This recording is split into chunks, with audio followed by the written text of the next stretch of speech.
Forest land पर कब्जे नियमित किए जाने संबंधी कानून को लेकर आयोजित संगड़ा ब्लॉक की एफआरसी कार्यशाला संपन्न। हिमधारा एनजीओ सब डिविजनल एडमिनिस्ट्रेशन द्वारा 44 पंचायतों के लिए हरिपुरधार में आयोजित की गई थी ट्रेनिंग वर्कशॉप। सिरमौर जिला के अन्य हिस्सों की बजाय संगड़ा ब्लॉक के रिजर्व फॉरेस्ट में ज्यादा बताई जाती है प्रभावशाली लोगों द्वारा किए गए कब्जों की संख्या।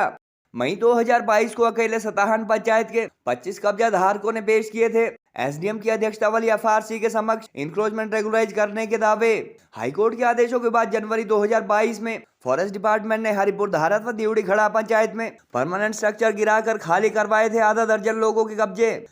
हिमधारा एनजीओ की एक्टिविस्ट हिमशी सिंह व प्रकाश भंडारी ने वनाधिकार समितियों को दी उनकी शक्तियों की जानकारी। एसडीएम संगड़ा द्वारा प्रशिक्षण कार्यशाला का समापन किए जाने के दौरान तहसीलदार व बीडीओ आदि अधिकारी भी रहे मौजूद। फॉरेस्ट राइट एक्ट 2006 के तहत जंगलों में एससी एसटी व वनवासी लोगों द्वारा किए गए कब्जे को नियमित करने संबंधी कानून की जानकारी के लिए संगड़ा ब्लॉक की 44 पंचायतों की वनाधिकार समितियों के लिए आयोजित 3 दिवसीय कार्यशाला संपन्न हुई। एसडीएम संगड़ा सुनील कायत ने वर्कशॉप का विधिवत समापन किया और इस दौरान तहसीलदार प्रोमिला धीमान व बीडीओ संगड़ा चिराग शर्मा सहित संबंधित विभागों के कई अधिकारी भी मौजूद रहे।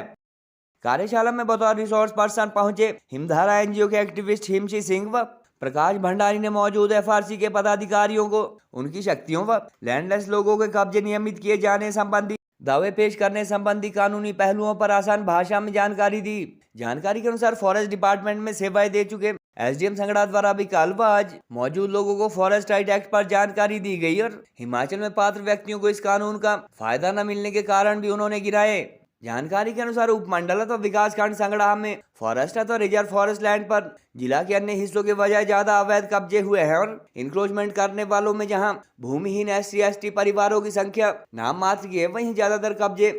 प्रभावशाली लोगों द्वारा खेत व बागीचों के लिए किए गए हैं। विकास खंड की अकेले 57 पंचायत के 25 कब्जा धारकों द्वारा 17 मई 2022 को पंचायत से अपने दावे पारित करवाकर एसडीएम संगड़ा की अध्यक्षता वाली एफआरसी को सबमिट किए गए थे। हालांकि संबंधित अधिकारियों के अनुसार इनमें से ना तो अधिकतर लोग लैंडलेस व एससी एसटी व वनवासी कैटेगरी जैसी शर्तें पूरी करते थे और न ही पंचायत की वनाधिकार समिति द्वारा दावे पारित किए जाने को लेकर आयोजित बैठक में फॉरेस्ट डिपार्टमेंट का कोई प्रतिनिधि मौजूद रहा। हरिपुरधार के साथ लगती दिवड़ी खड़ा पंचायत में भी प्रभावशाली लोगों द्वारा रिजर्व फॉरेस्ट एरिया में खेत बागीचे व अन्य परमानेंट स्ट्रक्चर बनाकर कब्जे किए गए हैं और हिमाचल हाई कोर्ट के आदेशों के बाद यहां वन विभाग ने आधा दर्जन के करीब लोगों के कब्जे 3 व 4 जनवरी 2022 को हटाए भी थे। संगड़ा के साथ लगते गांव मंडोली में हाल ही में प्रशासन द्वारा सरकारी जमीन से एक भूमिहीन गरीब परिवार का इंक्रोचमेंट हटाने संबंधी कार्यवाही अमल में लाते हुए उनके घर के बिजली व पानी के कनेक्शन काट दिए थे। बहरहाल सिविल सब डिवीजन संगड़ा के अंतर्गत आने वाली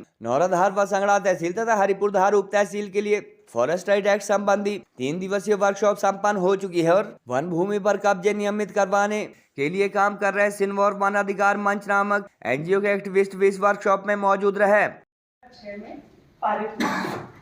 लेकिन इस कानून को लाने की क्या जरूरत पड़ी? तो जैसे कि अगर आप इस कानून की प्रस्तावना में देखेंगे उसमें बहुत स्पष्ट रूप में ये चीज लिखा है कि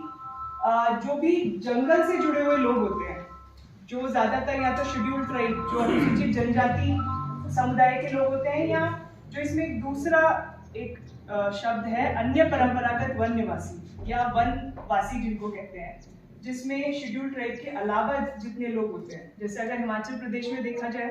तो एसटी पॉपुलेशन जो है वो किन्नौर में है, लाहौल स्पीति में है, या चंबा के पांगी और भरमौर इलाके में। तो उसके अलावा जो इलाके हैं जैसे सिरमौर जिला हुआ, शिमला हुआ, मंडी, कुल्लू, मनाली, ये सारे जो जिले हैं वहाँ के जो लोग हैं वो वन निवासी की श्रेणी में आते हैं। तो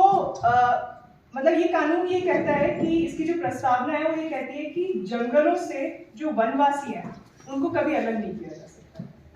लेकिन जब अंग्रेजों के टाइम पे जब अंग्रेज आए थे तो उन्होंने अपने मुनाफे के लिए जो है जंगलों का बहुत दोहन करना शुरू किया था।